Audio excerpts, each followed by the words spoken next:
Hope everyone's doing well today and hanging in there as we are now in the holiday season. If you do have a headset, it's the best way to hear us. So I encourage you to put one on today.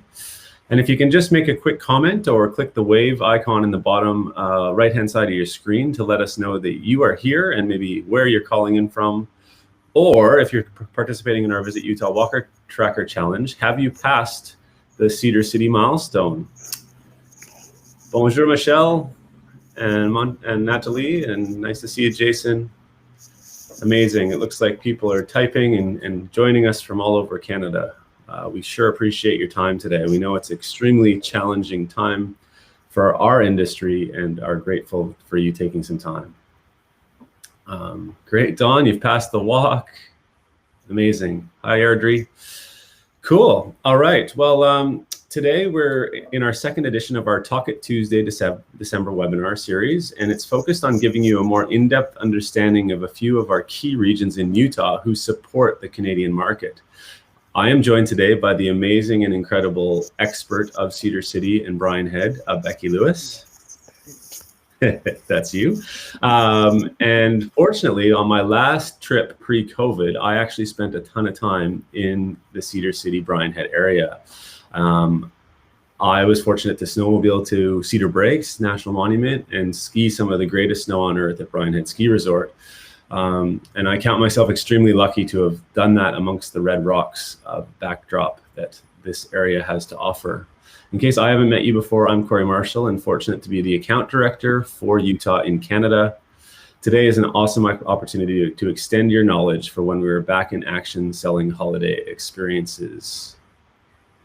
After today's webinar, our expert Becky and myself are here to help you build your itineraries and be the connection between you and all that our region has to offer.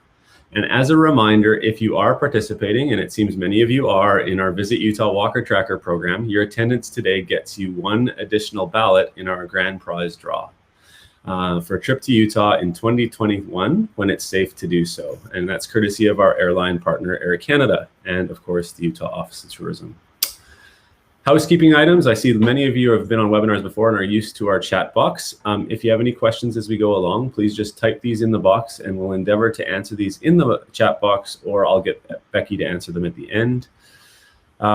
Before we start today, and I officially hand you over to Becky, we do have a couple of questions for you at the beginning of the webinar, and then we have 5 skill testing questions at the end, and you must answer them all to be eligible for our spot prize today. And if you didn't see the email, my opinion, and I guess I do have an opinion, is that it could be our best spot prize of the year. It's an Under the Stars gift pack, including an outdoor vitals hammock, ultralight pillow, glow-in-the-dark star map, and constellation mug, courtesy of Cedar City and Brian Head. So how cool is that? So to get you started on your journey to this spot prize, please answer the questions right on the screen by clicking the bubble on the box. So have you been to Utah? Yes or no? And click the bubble. Have you been to Cedar City? Yes or no? And have you sold Cedar City to your clients? Yes or no? And once you've answered all 3 questions, if I can get you to hit the submit button, that would be awesome. So again, 3 questions to start with, 5 questions, more skill testing at the end. And I can tell you they will come off of Becky's amazing presentation today. So you wouldn't have had to study beforehand. Amazing. It looks like all of you have answered. I am now going to turn you over to our expert, Becky Lewis. Becky, take it away. Wow, thanks, Corey. That's a lot to kind of live up to, being an expert. So I know quite a few of you that are with us today, but for those that I've not met, welcome. And for those that I have met, especially welcome. I'm going to take you on a little tour of my little portion of southern Utah. And I've been very fortunate, actually, to call Cedar City home for over 40 years. I'm sure that most of you are probably not familiar with Cedar City because you know the national parks, but not so much Cedar City. Well, that is about to change. So before I start any further, I'm going to actually show you a little video.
Well, I hope that that got you kind of enthused and wanting to go ahead and come out and see us a little bit and explore some of the areas.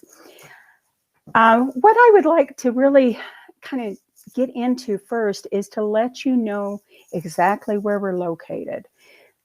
As I mentioned before, we're in the southwestern part of Utah. We are approximately a 3-hour drive from Las Vegas and about a 4-hour drive from Salt Lake.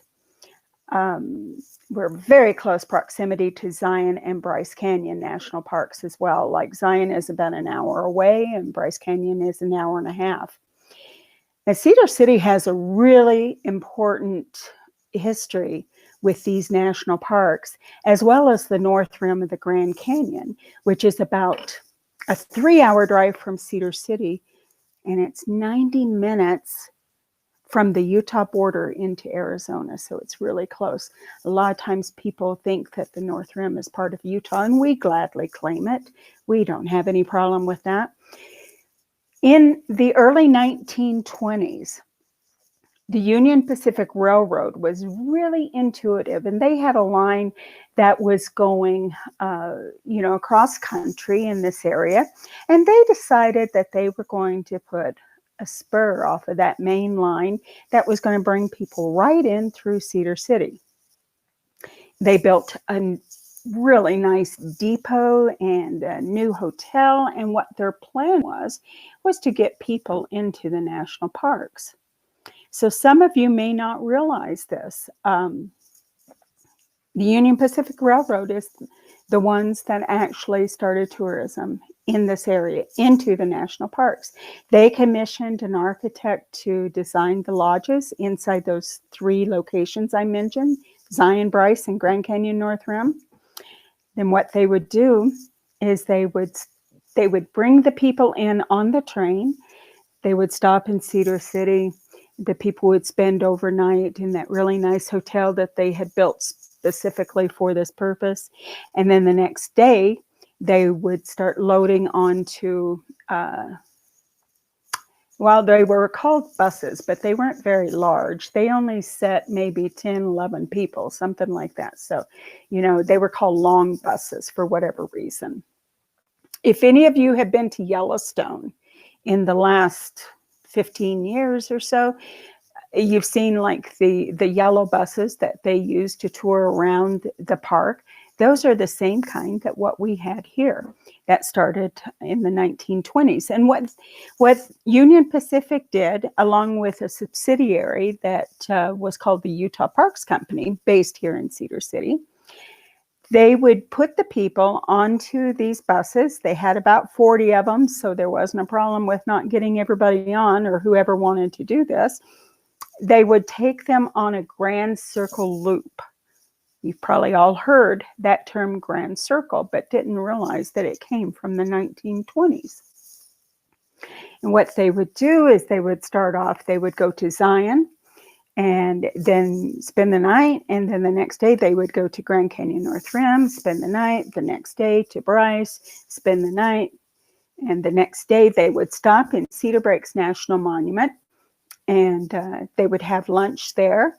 And then they would finish up back into Cedar City and stay the night again in that really nice hotel. And then the next day they would hop back onto the train and take off for either the West Coast or the East Coast, whatever that their destination had been. And the Union Pacific Railroad and Utah Parks Company actually did this until 1960. So that was a long time of bringing them in by the train. At that time, people were coming into this area a lot more readily in their own cars and everything, so that they didn't have to worry about the transportation to get here. They were driving themselves and having a good time with it. So that is how Cedar City became known as the gateway to the national parks. And it kind of had that tagline for a very long time. But then we kind of changed it to being called the Festival City. In the video, you saw that we had like the sheep all walking down our main street. Yes, we have a festival for that every October. It's a lot of fun. They have a little parade and all kinds of things. You saw all the cars lined up in the middle of the street. We do a really nice car show in July. Hopefully, we're going to be able to do all of that again this year. And we have the Shakespeare Festival. So with all those different things, you know, it kind of started being good to just call it the Festival City. Now, Cedar Breaks National Monument is approximately a 20-mile drive from Cedar City. It looks a lot like Bryce Canyon because it's on the same geological format. It's like across the mountain. So it's like the little sister of Bryce Canyon. It's 10,000 feet above sea level, which is like 3,000 meters. So it literally will take your breath away. It was designated as a national monument in the early 1930s by the President Roosevelt. Presidents can take and designate a national monument, but in order to have a national park, that has to go not only with the president, but also with Congress and everything. So it's a little bit more involved doing that. When you're in Cedar Breaks, you can take and do some of the trails that they have. One is amazing. It will take you along to where you can see all of these bristlecone pines. Now, bristlecone pines are very different. They look a little funky, but they will reach an age of about 16 to 1700 years old. And we have some actually at Cedar Breaks that are around 1600 years old. So they're pretty amazing to go and see. And we also have in the springtime, the whole valley is just filled with wildflowers up there. So of course we have a festival for that too. But it's a lot of fun to just take and go over there. Now during the winter, you can't drive into Cedar Breaks because they get so much snow. It's hard for the Park Service to keep it cleared. And so they just don't try to do that. You can imagine with the elevation being that high. But a 5-minute drive from Cedar Breaks on the other side of it, you come to Bryan Head. So you've got a place to stay in Bryan Head if you want to come and visit into Cedar Breaks. We're going to start construction on a new visitor center this year. The one that we've had, it was built, you know, like in the 1930s. And they're going to keep it. They're not going to tear it down or anything, but it's small. And we've been using it as a visitor center since 1972. So what they're going to do is out closer onto one of the little realms that we have. They're building this really nice, large visitor center that's going to have like a patio with an area to where the rangers can come out and you can do stargazing. They'll have telescopes that are going to be set up there, you know, and it's just going to be a really, really fun event to go and be able to explore that and do that. The Utah Shakespeare Festival is going to be in its 60th season next year. That's pretty amazing. And it was started all with a dream of one of the professors who had worked at what is now the university, then it was a college. He saw that all of these people were coming into the area and going into the national parks and stuff. And he was, you know, we've got so much stuff to offer here. This is such a pretty little city. We should have them come and stay a little bit longer. What can we do? So he had this inspiration. He loved theater and he started that first year with one stage, one play. It was, very small, but it just started growing and growing and growing and growing. Now the facility has 3 different theaters, and they do matinees and evening performances. They run June through October. This next year, they'll have 9 different plays. And, there's something for everybody because it's not all Shakespeare. You have like comedies and musicals that are more modern, and even some of the dramas that they will do periodically, will be a little bit more modern. So for those of you who don't speak Shakespeare, and I'm one of those, I enjoy going, but there's some of it that I don't really understand too much, but it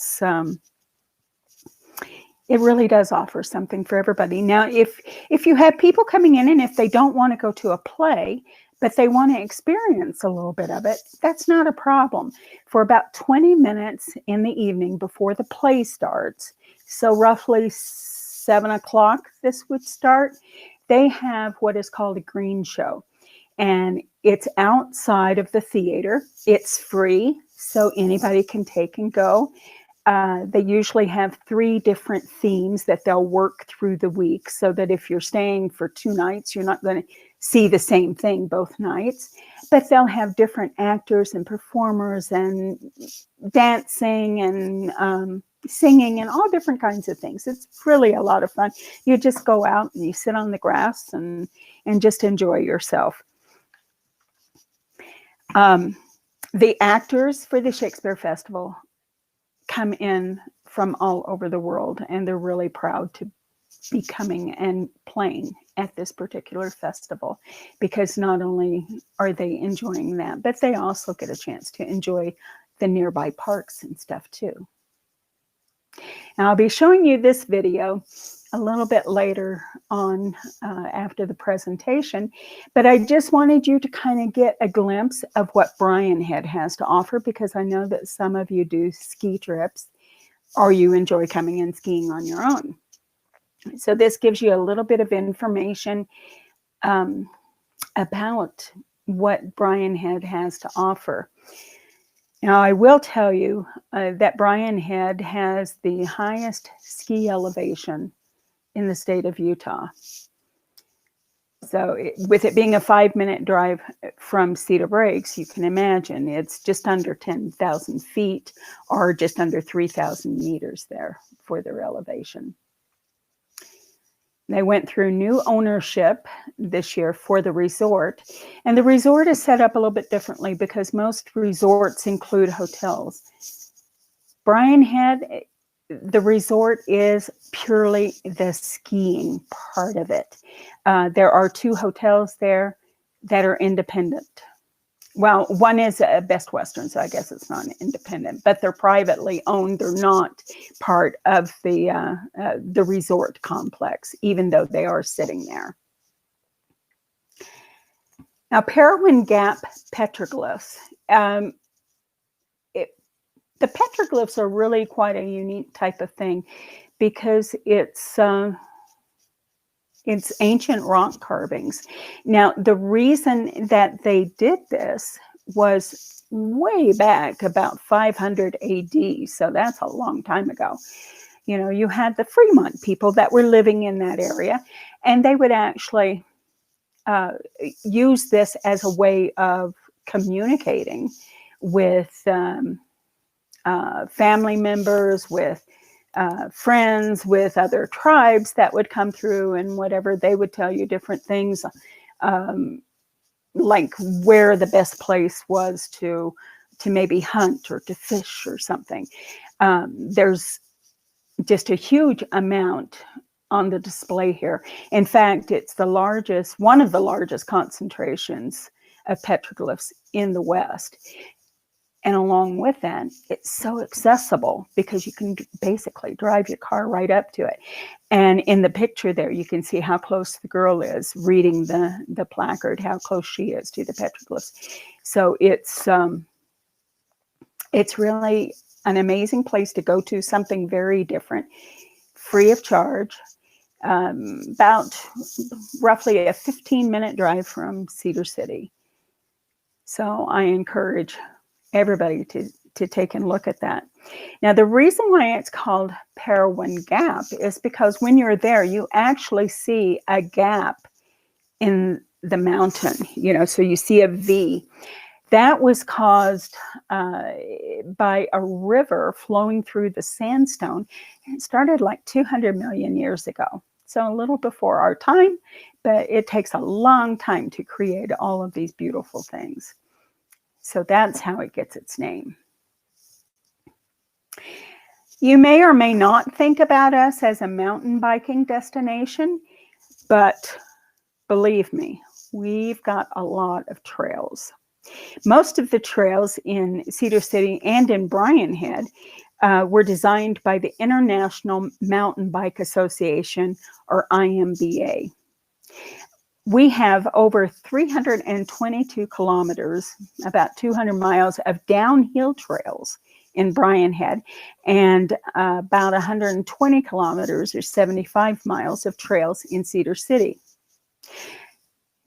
There are outfitters in Brian Head and also in Cedar City to get you all set up with your bikes and your helmets and any of the gear that you might need.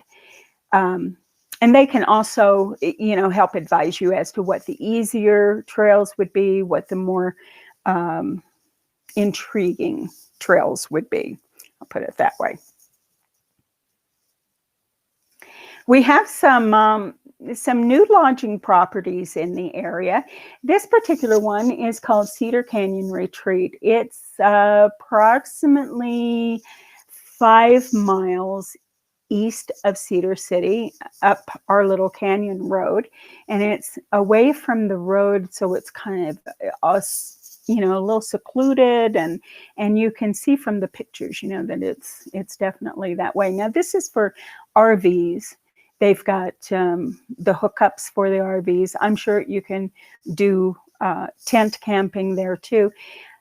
One of the fun things about this is that there's a large lodge that you can rent when you're there, if you want to do that. I think it has maybe 4 or 5 sleeping rooms in it. I'm not 100% sure on that because I'm just really getting the information on this property now. But I know that, like, if you had a large family group that was coming out, or if you were coming out on your own with a large family, that would be really advantageous to go ahead and get the lodge rented out too, because then that way you've got like a kitchen area, so you can take and prepare the meals and such. Another different type of thing like that, this is about 10 miles west of Cedar City, kind of out in a little deserty area. You can see the difference with it. This has a really nice RV park that's set up here. This is Iron Springs Resort. And they have a unique hotel. On the outside, it's not looking like very much because this is one of the old office buildings that when we were into mining ore and iron out in this area, they use this. But the owners have gone through, they completely renovated this one office building and set it up into, just beautiful sleeping rooms. And each one of these sleeping rooms has like a little kitchenette area. You can probably see it over in the corner in that picture, that, like with a little microwave and refrigerator and sink and stuff like that. So if you're coming for wanting to do like a base, to visit the national parks, this could be a really good alternative for hotels. And they are still building the resort side of it up, but they will soon be having like ATVs that you can take and ride around, horseback riding, and things of that nature. That's all in the plans with this property. And of course, we have, your regular named brand properties, like Best Western. We have a Best Western. We have a Best Western Plus, a La Quinta. We have Hampton Inn, Holiday Inn Express. We have Marriott property, and a lot of independents too. So whatever that the price range is, there's something that will fit everyone's budget here. This little area with these cottages, basically, it's kind of themed after the Shakespeare Festival. In fact, it's on the street right behind the Shakespeare Festival. But these little cottages have little kitchens in them and stuff. So again, if you've got families traveling or, small groups or something, this could be something that would be very interesting for them, and it would give them a little bit of flexibility and independence to be fixing their own meals, and also be close walking distance actually to the Shakespeare Festival. In throughout Cedar City, our nearby county seat, which is Parowan, and in through Bryan Head, we have a lot of different bed and breakfast properties. Some of these are themed after the Shakespeare Festival, and some of them are just big, big houses that were built when the pioneers were settling this area. And they've been all renovated and something really nice and different if you've never stayed in a bed and breakfast before. Now, those two hotels I was telling you about in Bryan Head, this is what we have. We've got a Best Western Premier, and then the one that you see with the pool, that is Cedar Breaks Lodge. Now, both of these properties are really nice, and they have restaurants and everything right there. It's a really good alternative to Bryce Canyon if you are finding that the rates in and near the park are a little more than what you want to spend, or that the availability isn't there. During the summer months, these properties, it's their off season because it's a ski resort. So, you might be able to find some easier rates here. And it's about an hour's drive from Bryce Canyon, and roughly 35 minutes away from Cedar City, and 5 minutes away from Cedar Breaks National Monument. Here in Cedar City, we have a winery. It has a couple of different rooms that you can have some very intimate little gatherings in. They will do a tour of the facility for groups if that's something that would be of interest. They do not grow their grapes here. Right now, they're sourcing them from California, and also they've started vineyards in a little area, a little town near Zion National Park, where the weather is a lot warmer during the summer and for a longer period of time than it is here. But they bring the grapes in, and they do all of the processing and the bottling and everything right there in their facility. So it's a really nice little location, and they've got it set up really well too. We also have a brewery. They do their own beers, and they've got quite a variety of flavors and different things like that. Both of these locations, the winery and the brewery, something for you to consider, if you're going in to the Shakespeare Festival and you want to take and do like a little gathering or a little drink or something before you go in or after you get out. Gives you something to think about. One of the very new things that we have had opened in the way of eateries is the Silver Silo Bakery. This was actually opened up either just before or just after the pandemic started. So it's like, oh my gosh, what a time to be opening up something, right? But they've set it in this really fun location to where you look like you're just out in the middle of nowhere, basically. but it's only maybe a mile from the main street in Cedar City. They've got it set up like you would think of a farm. Now, they started off, they were just going to do like coffees and beverages like that, you know, smoothies and things, and a bakery, which their bakery items are to die for. But they've also started doing sandwiches and homemade soups and things like that. So, you know, it's not a fancy place, but it's very low key, very nice, and it's just something different. And they've got some indoors dining and also outdoors. And we have Bristlecone yoga and coffee.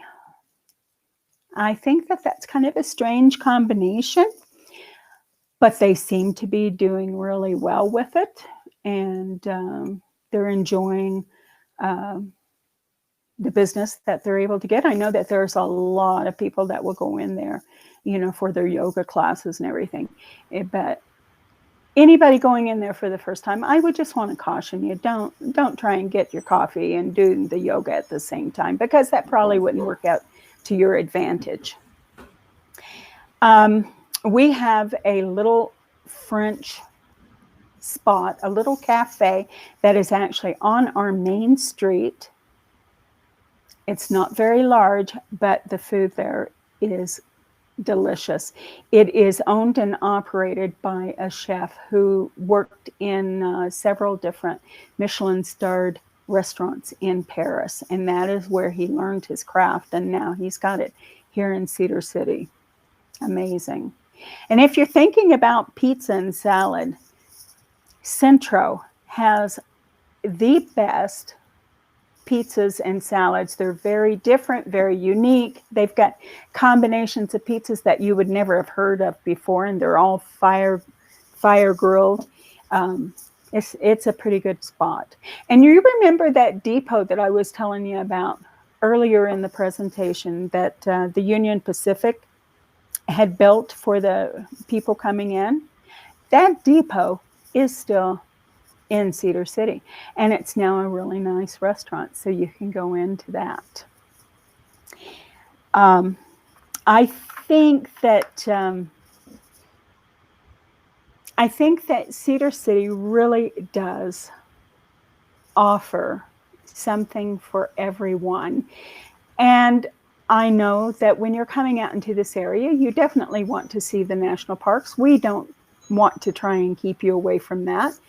But we just want you to think of this and the history of Cedar City and its connection to the national parks. Because if it hadn't been for the Union Pacific Railroad being so intuitive with Cedar City and putting that railroad line in through here, we would still have the tourism in the parks, but they certainly got it going and got it going good. So I thank you all very, very much for listening, and hopefully it has inspired you in some way to, you know, to come and see Cedar City, Parowan, Bryan Head, Cedar Breaks National Monument, all that we've got to offer in this area.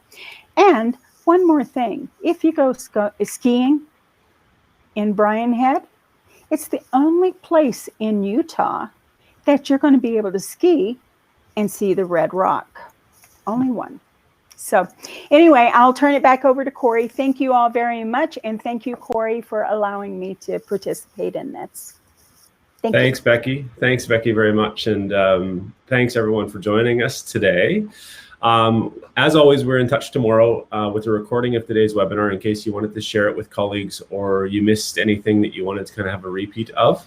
By attending today, you also get one additional ballot in our grand prize Walker Tracker draw for the possibility of winning your way to see Becky and Cedar City in 2021. I do need to give a couple of shout outs. There are 10 days left in our Walker Tracker Challenge. And I know many teams and individuals on today's webinar have already completed the challenge, and it is a completion challenge.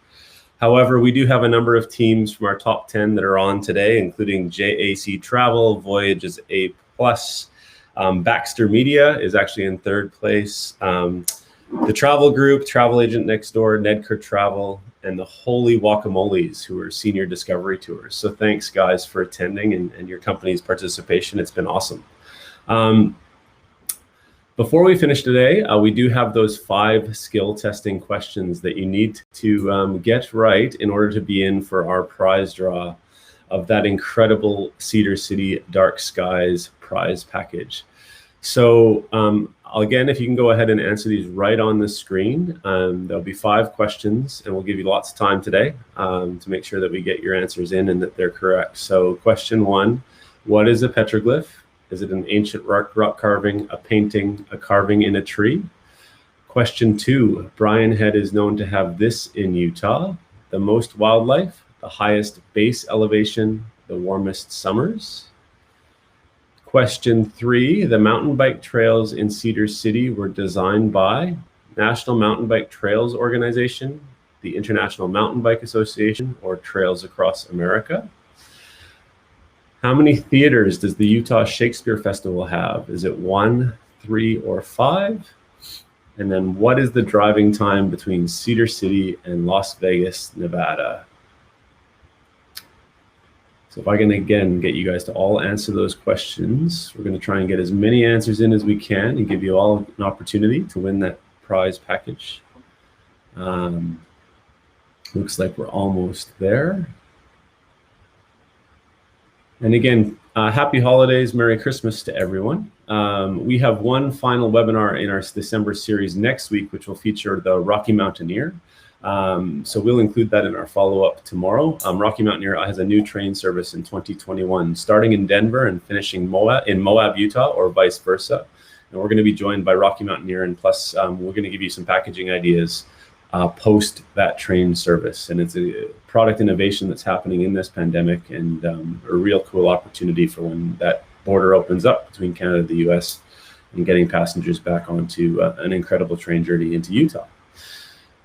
All right, looks like we're there. We are going to finish with a final video about that experience that I had pre-COVID. It is about skiing amongst that red rock at Brian Head. Please enjoy, and thanks again for everyone's time today.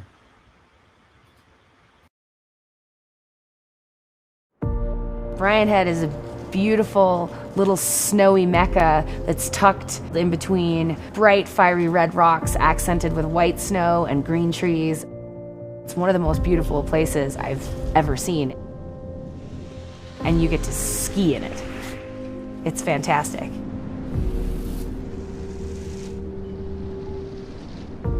You know, you think of the desert, and I don't think people have any idea how many different shades of red are possible.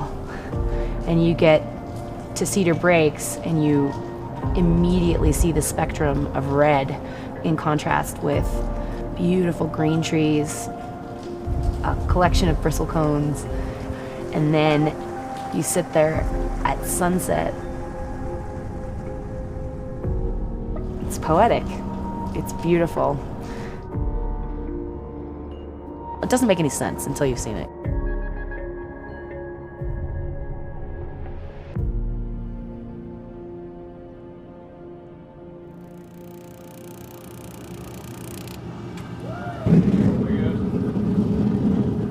I hear Steve really likes barbecue.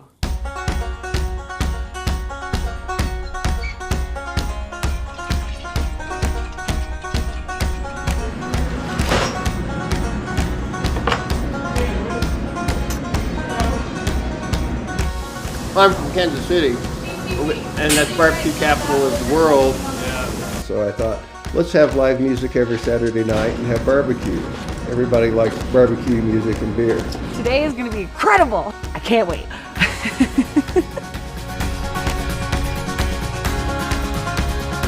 We are in beautifully stunning Brian Head, Utah, and when you have a backdrop like that, it's hard not to be inspired. It's beautiful.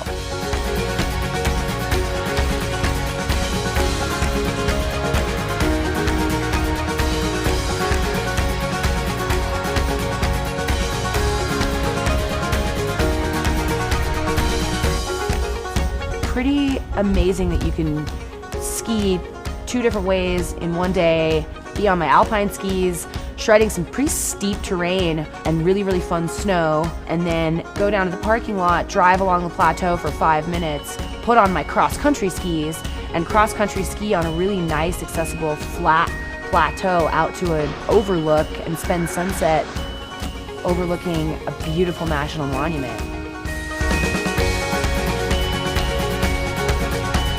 And finding such an insanely unique ski experience that's 3.5 hours from my doorstep just reinforces how much I love Utah.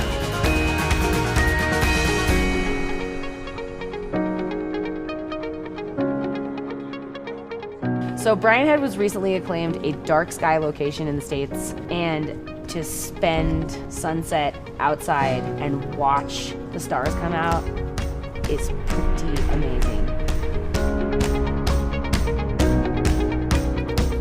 We're in the business of memories, and I think everybody likes to be part of something bigger than themselves that they feel that's important, that they're helping to build. All the employees are part of the family, and everybody feels that, and that transfers down to our guests. That's our biggest asset, is our culture.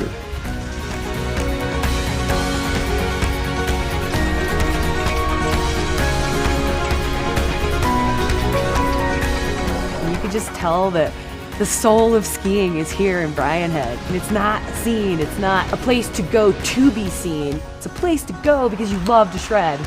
And that is so evident in the locals. It's fantastic. It's awesome to ski here and feel like I'm making new friends after every run. It's great.